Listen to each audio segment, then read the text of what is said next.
Friends, welcome back. तो देखते हैं Chinese army in Arunachal Pradesh the reality. ओ, इसके बारे में कुछ कल हमने, मैं याद है मुझे, हमने वीडियो में कुछ था, सुना था कि काफ़ी न्यूज़ आ रही है कि चाइनीज़ आर्मी जो है अरुणाचल प्रदेश के किसी लैंड्स में जो है वो आ गई है।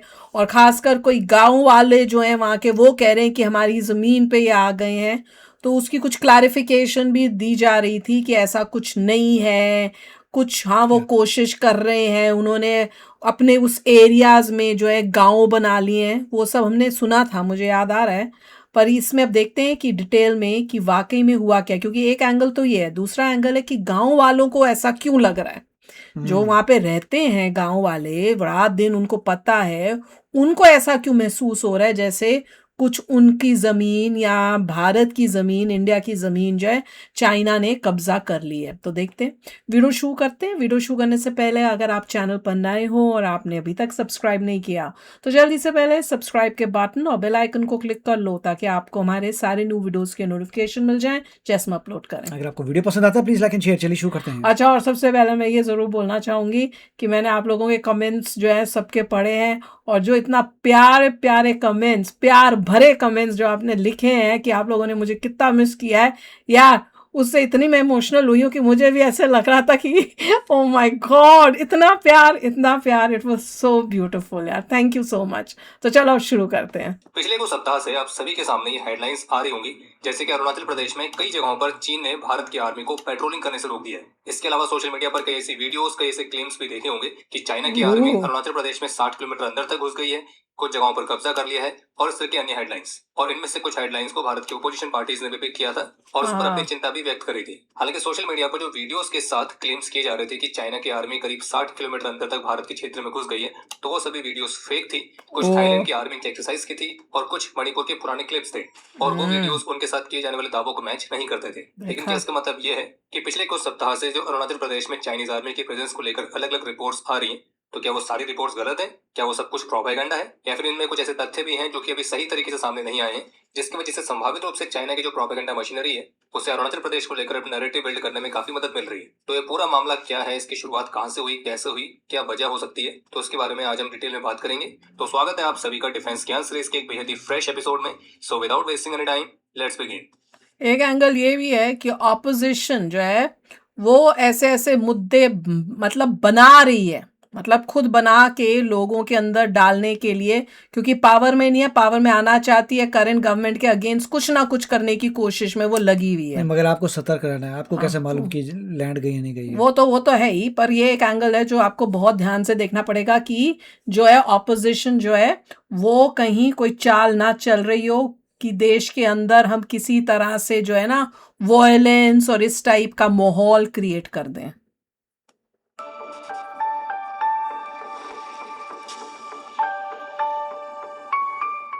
तो जब हमने इन घटनाओं पर अपनी रिसर्च स्टार्ट करी और इसकी पूरी चेन को ट्रेस किया, तो हमारे सामने आया जून के महीने में जारी हुआ एक लेटर अरुणाचल प्रदेश के अपर सुबनसिरी जिले का ताकसिंग सर्कल, जो कि एक बेहद ही दुर्गम इलाका है और जो सारे क्षेत्र के पास स्थित है। तो इस ताकसिंग वाले क्षेत्र की एक रजिस्टर्ड ट्राइबल बॉडी है जिसका नाम है नाह वेलफेयर सोसाइटी।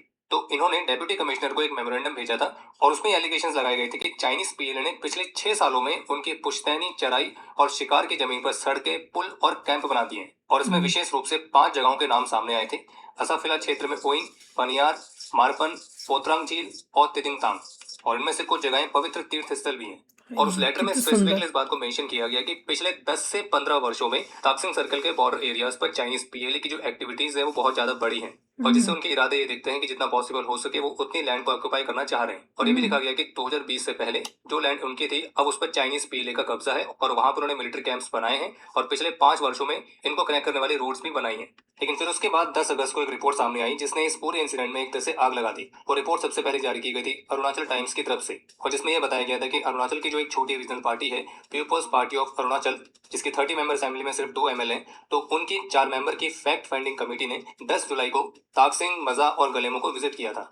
और उन्होंने ये क्लेम किया कि विजिट के बाद उन्होंने ये पाया कि चाइनीज पीएलए के जो सोल्जर्स हैं वो तय किए गए पेट्रोलिंग पॉइंट्स तक भारतीय पहुंच को प्रभावी ढंग से रोक रहे थे, और जमीन पर चीन की धीरे धीरे होने वाली घुसपैठ को मजबूत किया जा रहा था। और पीपीए का दावा था कि 2023 से पेट्रोलिंग पॉइंट्स में से एक तक पहुंचने से भारत की फोर्सेस को रोका जा रहा था। और इनका जो सेंट्रल क्लेम है तो वो शेरा 5 पॉइंट में जाके टिकता है, जो कि एक डेजिग्नेटेड भारतीय पेट्रोलिंग पॉइंट है। और ये कमेटी कहती है कि 2023 में वहां पे चाइनीज पीएलए और भारतीय सेना की अरुणाचल स्काउट्स के बीच एक फिजिकल कन्फ्रंटेशन हुआ था और दावा किया गया कि भारतीय ट्रूप्स फिर वापस आ गए थे और फिर कभी वापस नहीं गए और फिर अच्छा। बाद में चाइनीज पीएलए के ट्रूप्स ने बचे हुए इंडियन मार्कर्स को हटा दिया और तब से वो भारत के पेट्रोल्स को उस और इंडिया की आर्मी और इंडिया के सब जो है गवर्नमेंट वो चुपचाप बैठी रही। वाह, आई डोंट बिलीव दिस। मैं यकीन नहीं कर सकती कि वो हटा ही जा रहे हैं, जमीन ले ही जा रहे हैं और आर्मी को एक बार ही हटाया, उसके बाद आर्मी ने कुछ नहीं किया और पीछे ही रही, और ये वो वहां पे चाइना दादा बन रहा है। इसके अलावा एक और एरिया का नाम सामने आया, नंगा पहाड़, और इसको लेकर भी कमेटी की फैक्ट फाइंडिंग नाम कितना अच्छा है। टीम का ये कहना है कि ये पारंपरिक रूप से नहा और मारा समुदायों द्वारा शिकार और याक पालन के लिए इस्तेमाल की जाने वाली जगह थी, लेकिन अब इस इलाके को भी लोकल रेजिडेंट्स के लिए पूरी तरह से प्रतिबंधित क्षेत्र घोषित कर दिया गया है और इन रिस्ट्रिक्शंस किसने की वजह किया? से ही चाइनीज पीएलए को आगे बढ़ने के लिए ज्यादा फ्रीडम मिल जाती है। और ये भी कहा गया कि इन घुसपैठों का तरीका सोच समझकर अपनाया गया, धीरे धीरे होने वाला और लगातार जारी रहने वाला, जो कई वर्षों से देखे जा रहे एक सेम पैटर्न को फॉलो करता है। और शेरा 5 पॉइंट को लेकर इस कमेटी ने जो दावे किए हैं उनका कहना है कि वहां के लोकल से बात करके उनको सब मालूम पड़ा है, लेकिन रिपोर्ट्स इस बात को भी हाईलाइट करती हैं कि भारत की जो पेट्रोलिंग है वो सीजनल है, अप्रैल से अक्टूबर तक ज्यादा होती है और बाकी महीनों में भारी बर्फबारी के चलते और हॉस्टाइल वेदर के कारण वो लिमिटेड रहती है। वहीं दूसरी तरफ चाइनीज पीएलए की पेट्रोलिंग लगभग साल भर जारी रहती है, ओह। जिससे उसका जो प्रेजेंस एडवांटेज है वो बिल्ड होता है। उनकी साल भर रहती है और हमारी सर्दियों में नहीं होती। भाई उनकी क्यों नहीं? उनके वहां पे सर्दी वहां नहीं हो रही, स्नो। और कमेटी ने इसी वाले सिनेरियो को डिस्क्राइब करते हुए ये कहा है कि ये इस बात का साफ उदाहरण है कि जमीन पर चीन की धीरे धीरे होने वाली घुसपैठ को कैसे मजबूत किया जा रहा है। और यही वो लाइन है जहां से हेडलाइन बन गई कि ताकसिंग के जो महत्वपूर्ण पेट्रोलिंग पॉइंट्स हैं वहां पे भारत की फोर्सेस का एक्सेस चाइनीज पीएलए ने रोक दिया है। लेकिन यहीं से शुरुआत होती है रेड फ्लैग की और कुछ क्वेश्चंस की। पहला ये कि इस क्लेम का आखिर एविडेंस क्या है। कहा तो गया है कि लोकल से बात की गई है, लेकिन क्या वो डॉक्यूमेंट में है? नहीं, अगर है तो अभी तक सामने नहीं आया। इसके अलावा कोई सैटेलाइट इमेजेस भी सामने नहीं आई है, कोई ऑफिशियल कंफर्मेशन नहीं दिया गया है। एक सोर्स है, एक कमेटी है, एक अखबार है द अरुणाचल टाइम्स, और वहां से नेशनल मीडिया, फिर इंटरनेशनल मीडिया जैसे कि रॉयटर्स, हर स्टेप पर हेडलाइंस इनकी शार्प होती गई, लेकिन एक स्पष्ट एविडेंस किसी की तरफ से अभी तक नहीं दिया गया। इतना ही नहीं, बल्कि इस कमेटी ने जो लोकल अकाउंट्स के हवाले से दावा किया है कि 2023 में इस साइट पर भारत देखिए, मुझे तो समझ नहीं आता एविडेंस क्या कर रहे हैं। बंदे फोर्सेस जाएं, जाके कैमरों में देख लें, प्रॉब्लम क्या है? जस्ट गो एंड सी।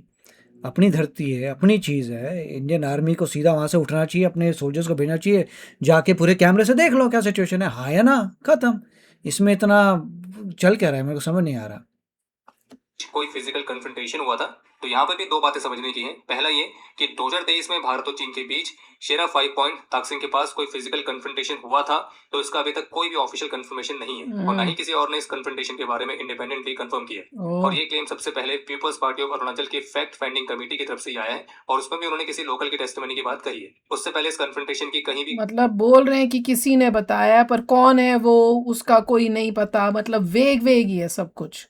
कोई भी रिपोर्ट सामने नहीं आई थी। अब दूसरी बात की इस क्लेम के साथ जो ये कहा गया कि फिर इंडियन आर्मी ने विड्रॉ कर दिया था और कभी वापस नहीं लौटी, तो ये अपने आप में ही एक तरह का नैरेटिव दिखाता है। और कोई भी अगर इसको सीधे सीधे देखेगा उसको ऐसा लगेगा कि मानो अगर ये कन्फ्रंटेशन हुआ भी था तो यहाँ पे शायद भारत की फोर्सेस को पीछे हटना पड़ा था।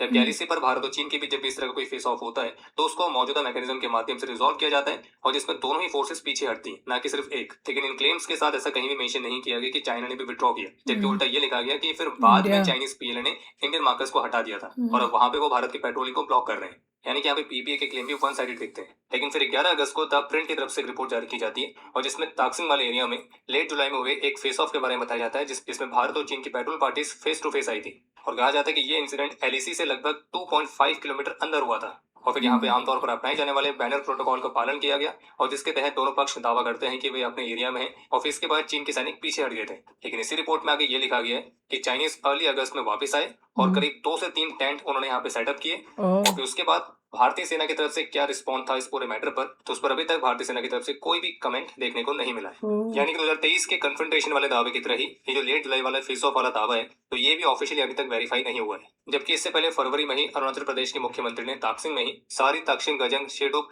दार्जिलिंग मठ का उद्घाटन किया था और उन्होंने घोषणा की थी कि बौद्ध धर्म में ताकसिंग के ऐतिहासिक और धार्मिक महत्व को देखते हुए इसे एक टूरिज्म सर्किट के तौर पर विकसित किया जाएगा। फिर 11 अगस्त को ही एएनआई की एक रिपोर्ट भी देखने को मिली जिसमें गवर्नमेंट सोर्सेज के हवाले से ये कहा गया कि ना वेलफेयर सोसाइटी और पीपी के क्लेम के बाद जो मीडिया रिपोर्ट्स आई थी जिनमें क्लेम किया जा रहा था कि जो चाइना है वो धीरे धीरे अतिक्रमण कर रहा है हमारे क्षेत्र में, तो उन रिपोर्ट्स को डायरेक्टली खारिज कर दिया गया और इस बात को मेंशन किया गया कि बिना ठोस जानकारी के किए गए जो सेंसिटिव दावे हैं वो सिर्फ ध्यान खींचने की कोशिश है। लेकिन एएनआई की इसी रिपोर्ट में एक बात मेंशन की गई थी जिसमें सोर्सेस ने दो अहम बातें स्वीकार भी करी।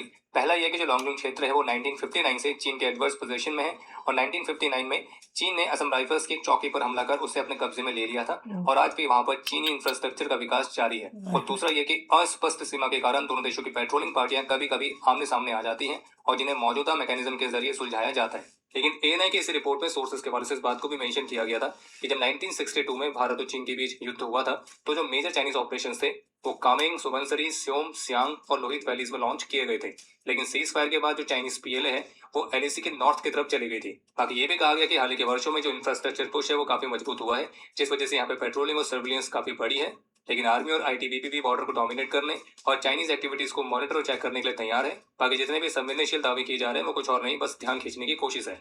तो ये तो है वो सारी मेजर मीडिया रिपोर्ट्स जिनमें अलग अलग दावे किए गए हैं अरुणाचल प्रदेश के इंसिडेंट्स को लेकर। लेकिन सभी पर भारत के ऑफिशियल स्टेटमेंट्स क्या हैं तो वो भी हम आपको एक बार शॉर्ट में बता देते हैं। तो डिफेंस PRO अरुणाचल के जो ऑफिशियल स्टेटमेंट है तो रॉयटर्स की ताकसिंग वाली रिपोर्ट्स पर है, जिनको कहा गया कि इन रिपोर्ट्स की कोई पुष्टि नहीं हुई है और इनके समर्थन में कोई सबूत भी नहीं है। लेकिन शेरा 5 वाले पॉइंट पर स्पेसिफिकली रक्षा मंत्रालय की कोई औपचारिक स्टेटमेंट नहीं है। अरुणाचल प्रदेश के मुख्यमंत्री का भी ये कहना है कि यहाँ पे चाइना के किसी नए अतिक्रमण के कोई साइन नहीं दिखे और जो आर्मी है वो इफेक्टिव तरीके से पेट्रोलिंग कर रही है। लेकिन इसके साथ ही उन्होंने नाहा सोसाइटी को डिस्कशंस के लिए इनवाइट किया है। अरुणाचल के गृह मंत्री ने इन सभी को झूठ और सोशल मीडिया के रूमर्स बताया है और उन्होंने भी किसी भी चाइनीज PLA की घुसपैठ से इनकार किया है। इस पर विदेश मंत्रालय की जो प्रतिक्रिया है जो कि 11 अगस्त को आई थी तो उन्होंने डायरेक्टली किसी स्पेसिफिक क्लेम को डिनाई तो नहीं किया है, बस ये कहा था कि जो बॉर्डर इश्यूज है वो बहुत ही सीरियस है और ऐसे में शांति और स्थिरता सबसे ज्यादा जरूरी है और सीमा से जुड़े हुए मामलों की स्थिति का असर हमारे व्यापक बायलैटरल रिलेशंस पर पड़ेगा। और इसमें 36 WMCC का जिक्र किया गया और इसके अलावा अरुणाचल प्रदेश की 27 जगहों के नाम रखने पर चीन की आपत्ति को भी इसमें खारिज किया गया था और दोहराया गया था कि अरुणाचल प्रदेश भारत का अविभाज्य हिस्सा है। बाकी जो चाइनीज आर्मी की घुसपैठ वाली वीडियो सोशल मीडिया पर चल रही थी वो सारी फेक थी और उसकी पुष्टि PIB फैक्ट चेक की तरफ से कर दी गई थी। तो ये यही दिखाता कि किसी भी ऑफिशियल बॉडी ने चाइना के किसी भी नए अतिक्रमण को कंफर्म नहीं किया है और न ही स्वीकार किया है। लेकिन ये भी दिखाता है कि किसी भी ऑफिशियल बॉडी ने शेरा 5 वाले क्लेम के बारे में भी अलग से कोई बात नहीं करी है। तो फिर आखिर सच क्या है, क्या अतिक्रमण हुआ है या नहीं हुआ है? तीन चीजें मल्टीपल सोर्सेज से कंफर्म होती हैं और ये तीनों स्ट्रेटेजिक लेवल पर उस वायरल क्लेम से ज्यादा बड़ा मामला है। पहला ये जो ऑफिशियली कंफर्म है कि चाइना ने अपने बॉर्डर पर करीब 628 शाओकोंग विलेजेस बनाए हैं और इनमें से लगभग 72% यानी कि लगभग 450 भारत के नॉर्थ ईस्ट के सामने हैं और उनमें से भी 90% अरुणाचल को फेस करते हैं। और जबकि इसकी पुष्टि किसी और ने नहीं बल्कि इंडियन आर्मी के मौजूदा deputy chief of army staff strategy lieutenant general Rajiv Ghai ने करी है। और ये dual use civilian military infrastructure है, परमानेंट है, पॉपुलेटेड है और ऑल वेदर है। दूसरा कंफर्मेशन इनकी जुलाई 2026 में सैटेलाइट इमेजेस ने दिखाया था कि जो चाइना है वो लुंगजो सारी बेल्ट में 2 सेटलमेंट्स को रोड नेटवर्क से जोड़ रहा है और 2 helipads, completed buildings, vehicles, solar panels ये सब इसमें दिखे थे। लेकिन इस निर्माण का जो अधिकतर हिस्सा है वो उस टेरिटरी में है जो कि चाइना ने 1959 के लुंगजो इंसिडेंट से कंट्रोल करके रखा हुआ है। लेकिन एक कंस्ट्रक्शन साइट और 2 हेलीपैड भारत की ओरिजिनल क्लेम वाली लाइन के अंदर दिखते हैं। हालांकि सैटेलाइट इमेजेस को NDTV की तरफ से जारी किया गया था और NDTV ने खुद इस बात को लेकर आगाह किया था कि इसकी इंडिपेंडेंट रूप से पुष्टि नहीं की जा सकती है क्योंकि भारत और चीन की जो सीमा है उसको कभी भी संयुक्त रूप से निर्धारित किया ही नहीं गया है, यानी कि डिफाइन नहीं किया गया कि किसकी सीमा कहाँ तक है और इसलिए दोनों पक्षों के अलग अलग परसेप्शंस रहते हैं। वही है ना, एक एंगल यही है कि भैया हमेशा अगर नहीं है सीमा, कोई बाउंड्री फिक्स नहीं है तो किस दूसरा क्यों तो ज्यादा लेके बैठा है, हम क्यों नहीं ज्यादा लेके बैठे हुए, हम ले लेते हैं ज्यादा। भाई पुष्टिकरण नहीं है, जो भी नहीं है तो हम उधर घुस के वहां से अपना एरियर करके बोल देते हैं ना। हमेशा यही क्यों होता है कि हम नुकसान में हो। कब्जा नहीं है बल्कि पहले से उनके कब्जे में जो इलाके हैं उनको मजबूत करने की कोशिश है। लेकिन ये स्पष्ट रूप से इस बात के भी संकेत देता है कि चीन संभावित रूप से आगे के क्षेत्र को कब्जा करने की तैयारी भी कर रहा है और इसी को चीन की सलामी स्लाइसिंग रणनीति भी कहा जाता है। लेकिन चाइना ने ऊपर की तरफ मैडोग मेगा डैम जो कि ब्रह्मपुत्र नदी पर बन रहा करीब 60 गीगावाट का प्रोजेक्ट है और से 3 गॉर्जेस डैम की क्षमता का लगभग 3 गुना बताया जा रहा है और इसको 2033 तक पूरा करना है। और मुख्यमंत्री श्री पेमा खांडू ने खुद इसे सियांग ब्रह्मपुत्र के लिए अस्तित्व का खतरा बताया है। तो देखिए हमारे ओपिनियन में जो अभी तक कंफर्म एविडेंस मौजूद है तो वो तो यही दिखाते हैं कि ऐसा कोई नया अतिक्रमण तो नहीं हुआ है जिस तरह के दावे सोशल मीडिया पर किए जा रहे थे। लेकिन एक बहुत ही व्यवस्थित और धैर्यपूर्ण तरीके से चाइना की इंफ्रास्ट्रक्चर के जरिए अपने कब्जे को मजबूत करने की प्रोसेस जरूर चल रही है और जो कि चीन के संभावित भविष्य के एक्शंस की तरफ संकेत देता है कि चाइना अरुणाचल प्रदेश में और भी जमीन पर अतिक्रमण करने की कोशिश करता रहेगा। लेकिन इसके खिलाफ भारत का जवाब भी जारी है, जैसे कि सेला टनल मार्च 2024 में खुली 1748 किलोमीटर लंबा अरुणाचल फ्रंटियर हाईवे बनाया जा रहा है जिसकी नींव प्रधानमंत्री ने सितंबर 2025 में रखी थी और इसके साथ वाइब्रेंट विलेजेस प्रोग्राम भी सीमा से लगे गांवों में मजबूत करने पर ध्यान केंद्रित है। और जबकि पीपीए की जो फैक्ट फाइंडिंग कमेटी थी, तो उन्होंने भी यहाँ पे काउंटर मेजर्स के तौर पर इस बात पर जोर दिया था कि नाचो से टाक्सिंग तक बन रही जो बीआरओ की रूट का काम है उसे युद्ध स्तर पर तेज किया जाना चाहिए। और साथ ही उन्होंने भारत सरकार से गेलमो से पोकोरोला तक एक प्रस्तावित 68 किलोमीटर लंबी बीआरओ रोड को प्राथमिकता देने का भी आग्रह किया था और इस वाले रोड के कार्य को और तेज करने की भी डिमांड की गई थी। और ये भी डिमांड थी कि CP2 पर एक हेलीपैड बनाया जाए और CP4 और CP6 पर आर्मी के परमानेंट बेस कैंप स्टैब्लिश किए जाएं। और बिल्कुल फैक्ट फाइंडिंग कमेटी ने डीजल जनरेटर्स के बजाय एक रिलायबल पावर सप्लाई प्रोवाइड करने का भी रिकमेंडेशन दिया था ताकि फॉरवर्ड लोकेशंस जैसे कि माजा और गलेमो यहाँ पे टेलीफोन और नेटवर्क कनेक्टिविटी फंक्शनल रहे और अगर कोई अतिक्रमण वाली घटना होती है तो उसकी जानकारी समय पर मिल भी जाए। बिल्कुल यानी कि यहाँ पे चाइना को काउंटर करने के लिए भारत की तरफ से भी सारे प्रयास लगे हुए हैं। बस फर्क ये है कि इन सारे प्रयासों के बारे में ज्यादातर हेडलाइंस नहीं बनती हैं और इसी वजह से शायद चाइना का नैरेटिव और उसका प्रोपेगेंडा हर बार जीतने में कामयाब हो जाता है। लेकिन इस पूरी कंट्रोवर्सी की एक असली कोर जो कि पीपीए कमेटी की रिपोर्ट की सब देखिए उन्होंने जो है बना लिए हैं और हमारे फ्यूचर के हैं पूरे कि हम बनाएंगे, हम ये सब करेंगे, उन्होंने बना लिए हैं। प्रॉब्लम ये है कि they have already made all those villages. से क्रेडिबल हिस्सा भी है, चाहे उनका शेरा 5 पॉइंट का क्लेम वेरीफाई ना हो पाया हो। कमेटी का ये कहना है कि भारत की जो पेट्रोलिंग है वो इन एरियाज में अप्रैल से अक्टूबर तक होती है, यानी कि विंटर में ये जो टेरेन है तो ये पोर्टर डिपेंडेंट और सीजनल रूट्स पर ऑलमोस्ट इनएक्सेसिबल होता है। लेकिन उसका चाइना के फायदा साइड में उठाते हैं ऑल ना। वेदर रोड्स हैं, परमानेंट वो विलेजेस देखो हैं और इसी वजह से चाइना की जो पीएलए है वो यहाँ पे अपनी पूरी साल भर प्रेजेंस बना के रख सकती है। तो जरा सोचिए अगर एक साइड साल के 6 से 7 महीने वही तो प्रेजेंट है और दूसरे साइड 12 महीने, तो डिनाइड एक्सेस जैसे सिचुएशन के लिए किसी ड्रामेटिक कन्फ्रंटेशन की जरूरत ही नहीं है। हर विंटर में एक नया स्ट्रक्चर, एक नया ट्रैक, एक वो नया बना दे मार्कर जहां आप अप्रैल में वापस जाते हो, ग्राउंड रियलिटी थोड़ी सी शिफ्ट हो चुकी होती है और एक्चुअल में यही है असली स्ट्रेटेजिक प्रॉब्लम और इसका सॉल्यूशन भी वही है जो कि भारत अभी कर रहा है और वो है समय पर जरूरी इंफ्रास्ट्रक्चर बनाना। क्योंकि इस गेम में बहुत जरूरी है कि हमारी प्रेजेंस वहां पे हमेशा रहे, क्योंकि चाइनीज पीएलए की जो सलामी स्लाइसिंग टैक्टिक है वो भी वर्क तभी करेगी जब उसके काम करने के लिए उनके पास फ्रीडम रहे। और फ्रीडम उनके पास कैसे रहेगी जब वहां पे भारत की मिलिट्री की कोई प्रेजेंस है ही नहीं। और भारत की मिलिट्री की प्रेजेंस यहाँ पे क्यों नहीं है? क्योंकि जरूरी इंफ्रास्ट्रक्चर्स नहीं है। लेकिन इस पूरे मामले पे सिचुएशंस दो अलग अलग है। एक सिचुएशन है जो कि ग्राउंड पर चल रही है और एक सिचुएशन है जो चल रही है हमारी मोबाइल स्क्रीन पर सोशल मीडिया के जरिए। हुआ यह था कि भारत ने अभी सर्वे में भारतीय मैप पर अरुणाचल के 27 जगहों को फॉर्मली नाम दिया और उनमें 3 जगह ऐसी थी जो कि 1962 से ही चीन के इलीगल कंट्रोल में है और चाइना उससे चिढ़ा हुआ है और ऐसे टाइमिंग पर आर्मी की जो चढ़ता क्रेडिबिलिटी रहे है उस पर अटैक करना चीन के इंटरेस्ट में है। और डॉक्यूमेंटेड है कि चाइना लिंक जो ऑपरेशंस होते हैं जिन्हें रिसर्चर्स स्पैमोफ्लाज कहते हैं, जबकि सिटीजन लैब ने 30 कंट्रीज में 100 से अधिक फेक वेबसाइट्स को ट्रैक किया है जो कि लोकल न्यूज आउटलेट बनकर प्रो चाइना कंटेंट चलाते हैं। मेटा की रिपोर्ट है जो क्लियरली बोलती है कि चाइनीज सीआईबी नेटवर्क ने फिक्शियस जर्नलिस्ट एक्टिविस्ट बन के अरुणाचल और तिब्बत को टारगेट किया है, जबकि फेक पेटिशन भी लॉन्च किए गए हैं अपर सियांग डैम के अगेंस्ट, जिसमें क्लेम था कि इंडियन गवर्नमेंट सीएपीएफ भेज के स्वदेशी प्रोटेस्ट को क्रश करेगी। और इन सभी कैंपेन्स का जो पैटर्न है वो सेम है, किसी की पहचान को हाईजैक करना। आपको ऐसा लगेगा कि वो जो अकाउंट है वो किसी भारतीय पत्रकार का है, लेकिन असल में वो बीजिंग से स्क्रिप्टेड होगा। इसके अलावा एक सटल सी मैसेजिंग होगी जैसे कि चाइना रिस्पॉन्सिबल है, भारत एग्रेसिव है, दलाई लामा करप्ट है, अरुणाचल के लोकल्स अनहैप्पी हैं, सब कुछ नॉर्मल है, ये हाई बस पॉलिटिक्स है। इसके अलावा एक परसेप्शन टारगेटिंग भी होती है जो भारत की ऑनलाइन ऑडियंस है उनके दिमाग में डाउट प्लांट करना अलग अलग फेक वीडियोस के माध्यम से। ये सब चाइना के कैंपेन का पार्ट है। और जब गलवान वाला इंसिडेंट हुआ था तो उस समय भी मल्टीपल एजेंसीज ने इस बात को एक्सपोज किया था कि कैसे चाइनीज और पाकिस्तानी लिंक फेक हैंडल्स ने लद्दाख क्लैश की नैरेटिव मैनिपुलेट करी थी। वो तो और जब भी विशेष रूप से अरुणाचल को लेकर एक फेक कंटेंट सामने आएगा तो उसमें कभी भी आपको चाइना ने किया करके एक डिफॉल्ट आंसर नहीं मिलेगा। जबकि इस स्पेस में 3 प्लेयर्स हैं जिनके मोटिव हैं चाइनीज नेटवर्क, पाकिस्तानी नेटवर्क जो कि भारत चाइना टेंशन को फ्री में एम्पलीफाई करते हैं, और उसके बाद हमारे अपने एंगेजमेंट फार्मर्स जिनको बस व्यूज और एंगेजमेंट चाहिए और उससे उनको कोई मतलब नहीं है, ना उनको खुद से चेक करना है कि वो जो बता रहे हो सही है भी या नहीं। तो इसलिए जो लोग कह रहे हैं कि चाइना अंदर घुस गया है, सब कुछ खो दिया है, तो वो एविडेंस से आगे भाग रहे हैं। जो ये कह रहे हैं कुछ भी नहीं हुआ है, सब चाइनीज साइऑप्स हैं, तो वो चाइना के बॉर्डर विलेजेस और सैटेलाइट इमेजेस को इग्नोर कर रहे हैं। और जो सच है वो इसके बीच में भी नहीं है, बल्कि सच एक अलग ही एक्सेस पर है। अगर आप एक मैक्रो पिक्चर देखेंगे तो 1962 के बाद से कुछ पॉकेट्स हैं, कुछ जगहें हैं जो कि चाइना के कब्जे में हैं और वो नई बात नहीं है। और चाइना उस कब्जे को मजबूत करने के लिए लगातार वहाँ पे महत्वपूर्ण तरीके से इंफ्रास्ट्रक्चर बना रहा है और ये सब चीजें प्रूवन है। लेकिन रिसेंट ईयर्स में कोई बड़े स्केल का फ्रेश ग्रैब जैसा प्रूफ नहीं है और भारत ने भी चाइना को काउंटर करने के लिए अपने महत्वपूर्ण इंफ्रास्ट्रक्चर को पुश दिया है। लेकिन अगर आप एक माइक्रो पिक्चर देखेंगे तो जो लोकल टेस्टिमनी है, नाम वॉरफेयर सोसाइटी का मेमोरेंडम है, पीपीए की रिपोर्ट है, तो वे स्ट्रॉन्ग इंडिकेशन देते हैं कि शेरा 5 जैसा जो पेट्रोलिंग पॉइंट और कुछ ट्रेडिशनल लैंड्स हैं जहाँ पे भारत की एक्सेस लिमिटेड हुई है और चाइनीज पीएल की प्रेजेंस वहाँ पे स्ट्रॉन्ग हुई है। तो इनको ग्राउंड पर बिल्कुल सही तरीके से वेरीफाई करना बेहद ही जरूरी है। बाकी माइंड लेवल पर चाइना का एक लॉन्ग टर्म गेम ऑलरेडी चल रहा है और हर कंट्रोवर्सी को नैरेटिव वॉरफेयर से रैप करके चाइना हमारे परसेप्शन को कैप्चर करने की कोशिश कर रहा है। और बाकी जब कोई ये कहता है कि एलईसी पर चीन ने अपने बेसिस भारत के टेरिटरी में बना लिए, तो उनको ये भी समझना पड़ेगा कि एलईसी तो निर्धारित है नहीं कि किसकी सीमा कहाँ तक है। अगर चीन भारत की सीमा के अंदर बेस बना रहा है और ये कह रहा है कि वो उसकी टेरिटरी है, तो आपको क्या लगता है कि ये चीज रिवर्स नहीं हो सकती है? बाकी समझदारों को तो इशारा काफी होता है। बाकी इस पर अगर कोई भी ऑफिशियल स्टेटमेंट रहेगी तो हमारे डिफेंस अपडेट्स आपको उसकी जानकारी अवश्य मिल जाएगी। और क्विक अपडेट्स के लिए हमारे ऑफिशियल टेलीग्राम चैनल से जुड़ सकते हैं। भाई ये न्यूज़ सुन के घबराहट तो हो रही है, क्योंकि चाइना देखो, चाइना जो है वो सबको पता है कि वो धीरे धीरे धीरे धीरे ज़मीन हड़पने की कोशिश करेगा और कर रहा होगा।